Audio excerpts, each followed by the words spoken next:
Hey everybody, it's Karyn Bryant for MMA H.E.A.T. I'm talking with Suga Rashad Evans, who of course is facing Glover Teixeira at UFC Tampa Saturday night. Listen, Rashad, great fight for you. I put a video out the other day that was a flashback, a throwback to 2013, and you and I were talking about you fighting Glover. So what do you think about the fact that you guys are finally matched up now? I think it's great. I got a lot of respect for Glover as a competitor. Yeah. I like his style of fighting, and I think it's going to be a really fun fight to watch. But you like his style. Most people, when they look at it, Sugar, they're like, that guy's kind of dangerous for Sugar. He can Yeah, wrestle, of he can course. Yeah, counterpunch, he can do it all. yeah, he can't do it all. He's going to be hard to take down. He's going to be hard to stand up with. But at the end of the day, uh, that's what I'm facing at the Yeah. top. When you want to be the best and you want to get a chance to wear that strap again, Hmm. you got to be willing to fight the who's who, and the who's who are dangerous. They're not easy, and it's not going to be easy out no matter who I go against. So it is what it is. Yeah. Well, in many ways too.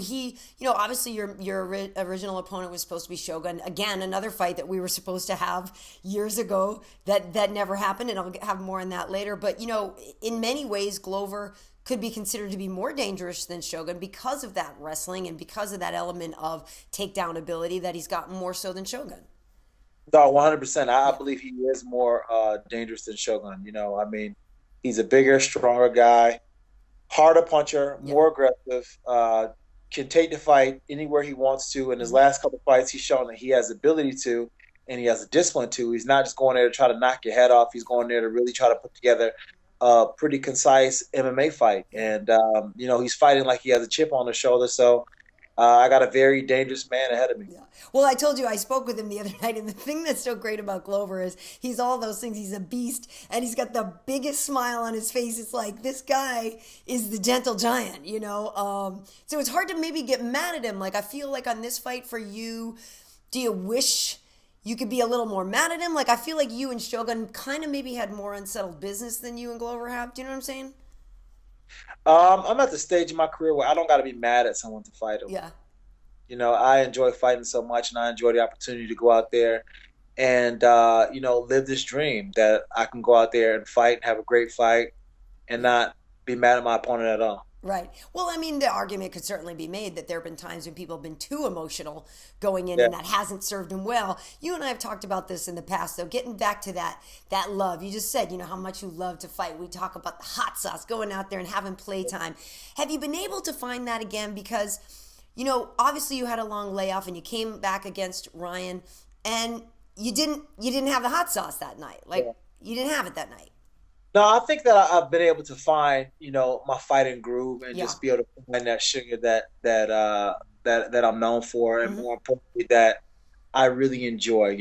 The fighter who goes out there and has fun first, and then whatever happens happens. And I Yeah. think I've been able to tap into that. And after the Ryan Bader fight, it was really hard for me because afterwards I had some regrets in that fight, and there's nothing harder than to move forward when you have regrets. And it's just the only thing you can do is just train hard and just not let it happen again. But at the end of the day, I decided if I lose again or whatever the case may be, I'm gonna lose how I want to lose. I'm gonna go Hmm. out there and I want to fight the way I want to fight. I'm not gonna go out there and I'm not gonna be just a deer in the headlights and Hmm. waiting for the fight to happen. Yeah, I mean, that's for those watching that fight. Let them hands go, Sugar. Just let them go. Yeah, And it was a weird thing. It was a weird fight for me. I didn't have the timing. I didn't have the belief. I just wasn't myself. You know what I'm yeah, saying? So it was just a fight that, it had to happen. But at the end of the day, it just wasn't, something I'm very proud of as far as going out there and being a competitor. well, was it? I mean, certainly, obviously, when you go through an injury and you come back from that, obviously you're training in the gym and you're going hard, and we know that you got a bunch of certified killers down there that you're training with, but it's different. So was that really what's playing out in your mind when you're fighting? Is that you don't have confidence, in Um, in your body, or what?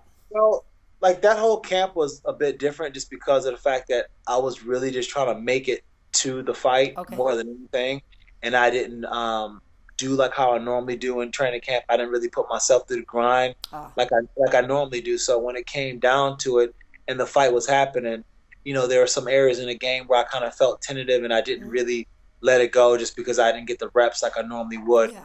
And also just like I was like I didn't really trust the fact that I would be able to go out and compete without my knee, messing up. So it was a mental thing for me. I just didn't, mentally speaking, I just wasn't really in a good place to go out there and compete my hardest. But this time things are different. Obviously now, like you said, it was a fight that just sort of had to happen.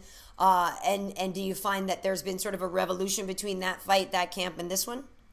Yeah, I feel like, the one thing I've done since there, I haven't stopped training. I just kept training. I stayed in the gym. And, I took my training a lot serious and just started to, live by, live the life of a fighter. And, I feel like it's paid off. I feel like I've got my rhythm back. I feel like I've got that spark, that love to be out there in the cage and to have fun again. And that's what it's all about because, I mean, honestly, when it's all said and done, everything else, the lights are faded, you know what I'm saying? People will forget what you've done. But at the end of the day, if you have the memories to know that you went out there and you had fun doing it and it was a great time in your life, then that's all that really matters. That's cool. Well, and it isn't as if you haven't achieved anything, former champion. You know what I mean? I mean, you've kind of reached the highest high that there is. You mentioned before about beating Glover and chasing that title. Is that something that you still want? Or now are you just going out there and doing it for the love of the game? No, I mean, I think that if you're not competing to be the best, then you really shouldn't be competing. When you're trying to compete with a bunch of beasts, you got to become a beast and you have to go chase after what everybody else is chasing after. And you can't just say it. You really got to feel it. You really got to live it. You really got to want it. And that's where I'm at. I think everybody, they put so much time on me. They think that, he's too old and he can't do it. He's been fighting since then. But at the end of the day, I decide when I want to stop fighting, and I decide when that flame, that fire that really got me to fighting is extinguished. And it's not nowhere close. Yeah. Well, good. Because, it's funny. The ladies at Fox, you have quite the fan base there.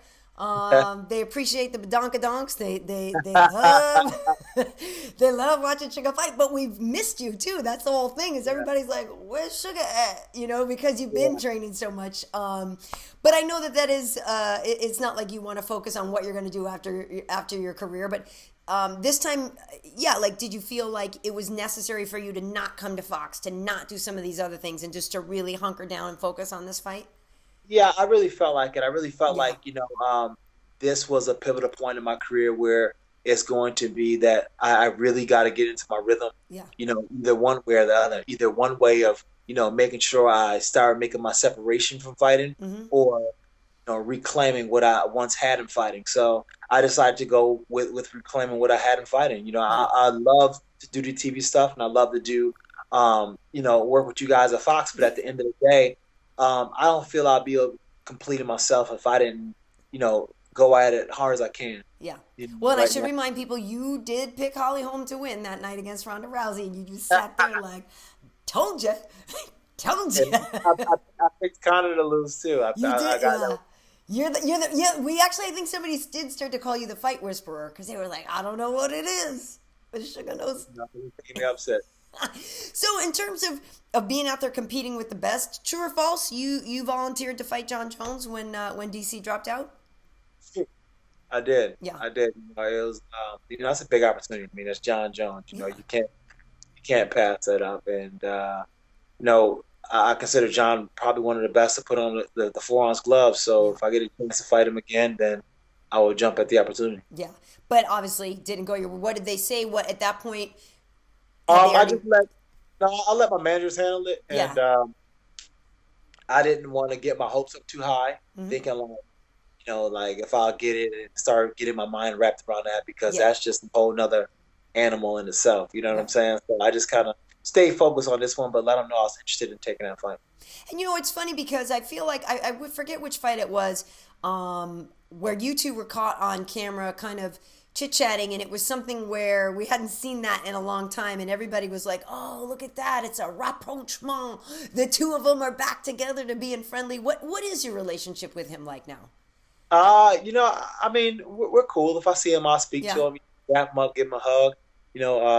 just say what's up to him. You know what I'm saying? I mean, I have no problem with him. You know what I'm saying? I feel like that whole beef thing, it took away more energy than it was actually really worth when it comes down.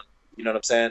Like, whatever happened, happened. At the end of the day, life goes on, and I don't regret any choices that I made. I don't regret, where I am in my life, and I thank them for making me having to go out and to, start a new team, the Black Zillions. Yeah. You know what I'm saying? So everything happens for a reason, and I'm very thankful for whatever, came from that situation. But at the end of the day, I don't have any, ill will towards him or anybody at the Jackson camp. I wish the best for John, and I hope that everything, he gets everything on the straight and narrow, and comes back to be, the badass he was before. Yeah, because he is such an incredible fighter, but I could see how his friends and those who love him, like, he makes you worry about him a little bit.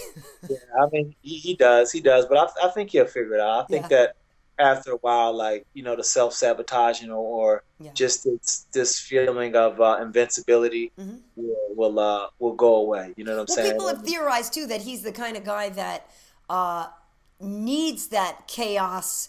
Like, the chaos is what makes him focus. I don't know if that's true or not. No, I definitely think there's something psychological with that. I definitely think that it helps him get into his rhythm, and it helps him, always keep that mentality like he's the underdog and he's got to fight to be on top. You know what I'm saying? So I think there's definitely a huge psychological component to it. But I think, one of these times he's just gonna, maybe feel like I don't need to do that anymore. Yeah. You know what I'm saying? And he'll be a different fighter, and he'll be able to find a different fuel to fuel him. Yeah. I'm wondering, too, what you think about when Luke and Chris Weidman were in the studio the other day. There's one theme that they've talked about where Luke was saying that because he doesn't have a family, it makes him a better fighter, makes him focus more. And Chris was saying, I do have a family, and that gives me something to fight for. You're a guy that's got a family, but you're also, a man who was a fighter before. You had family and all this. So I'm curious what you think about that argument. Who do you think has the edge in it? I think that, I think that maybe it's kind of different because for a fighter, you have to be selfish in the sense that like if the more selfish I can be, the better then I can just focus on what I need to do. Right. And I think that, Luke may have a leg up when it comes to that, but then when it comes for that extra push, when you're really down and out, when you know that if I don't do this, then, my kids may not be able to eat and stuff like that. And you feel the pressure of that, then that kind of pushes you to go in a different direction. So I feel like there's both levels to, there's both truths of both of those levels. And I think it ultimately goes down to, what motivates you as a person. You know what I'm saying? Right. And for Luke, that's all he knows is being a bachelor. So for Playboy. him, the man is a playboy, not even a bachelor. That's all he knows. He's a playboy. So I think, for him, that's the ultimate. But he has a kid, and he'll start seeing life differently. Yeah, a little bit. And how much of the Evans family is going to be coming down to this one, because it's kind of a home game. It's Florida for you. You're based there. I mean, I know that a lot of them are still up in New York and stuff. But do you have the whole family? Is everybody coming down? Uncle Junebug, everybody? Yeah, I got all the siblings coming. Uncle Junebug, and he's like, boy, guess what? I done got somebody to come with me. I'm like, Uncle Junebug, I ain't got tickets. Boy, you got tickets. Because he got you some tickets, boy. I love it. I could have you do Uncle Junebug all day. Good boy, good boy. Uncle Junebug think the UFC gave me like 30 tickets. Boy, them UFC, that give you that. Call your boy Dana White.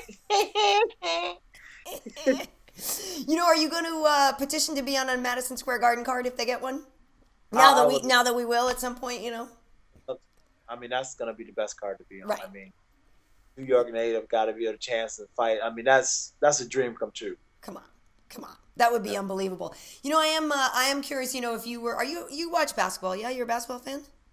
Yeah. What are your thoughts on, I'm not a Laker fan. I'm from Boston, but tomorrow night here in LA, Kobe's last game. I mean, when you think about, I respect the guy. I really do. But, born and bred Celtics fan, so I can't really root for the guy. But I'm just curious your thoughts on that. I mean, it's the end of an era, certainly.